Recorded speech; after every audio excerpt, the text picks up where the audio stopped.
আসসালামু আলাইকুম প্রিয় দর্শক, আপনার ফেসবুক মেসেঞ্জারে কেউ এসএমএস করে সেই এসএমএসটা ডিলিট করে ফেলছে। চিন্তার কোনো কারণ নেই, আপনি চাইলে পুনরায় সেই এসএমএসটি আপনি দেখতে পাবেন। আপনার ফোনের একটা সেটিংস অন করে রাখলেই ডিলিট হয়ে যাওয়া এসএমএসগুলো আপনি পুনরায় দেখতে পাবেন। অনেক সময় দেখা যায় আমাদের বন্ধুবান্ধব আমাদেরকে একটি এসএমএস করে, আমরা এসএমএসটি দেখার আগেই কিন্তু এসএমএসটি ডিলিট করে দেয়।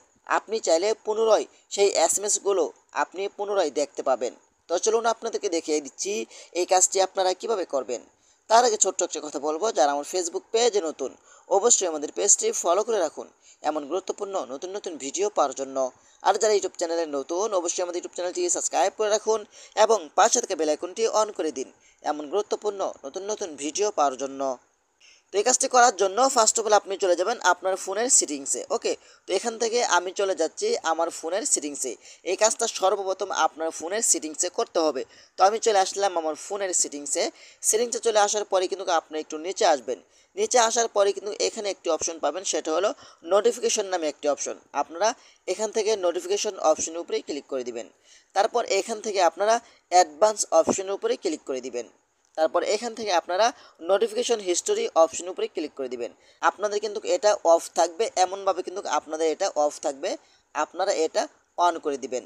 বাস আপনার কাজ এতটুকু পর্যন্ত, আপনার কাজ এখানেই শেষ। ওকে, এখন আমি আপনাদেরকে প্রমাণস্বরূপ দেখানোর জন্য আমি চলে যাচ্ছি আমার একটি ফেসবুক আইডি থেকে একটি এসএমএস করব।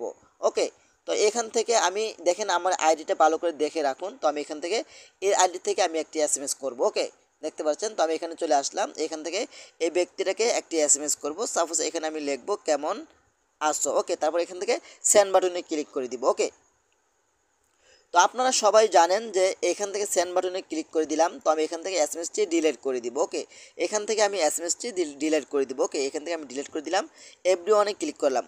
আপনারা সবাই জানেন যে এভরিওয়ানে ক্লিক করলে আমার এখান থেকেও এসএমএসটি ডিলিট হয়ে যাবে, আর যে ব্যক্তির কাছে এসএমএসটা দিয়েছি সেই ব্যক্তির কাছ থেকেও কিন্তু ডিলিট হয়ে যাবে। ওকে, তো আমি এখান থেকে এসএমএসটি ডিলিট করে দিলাম। ওকে, এখন আমি চলে যাব আমি আবারও আমার ফোনের সেটিংসে। ওকে, আমার ফোনের সেটিংসে আমি চলে আসলাম। আসার পরে এখান থেকে আপনি আবারও নোটিফিকেশন অপশনের উপরে ক্লিক করবেন।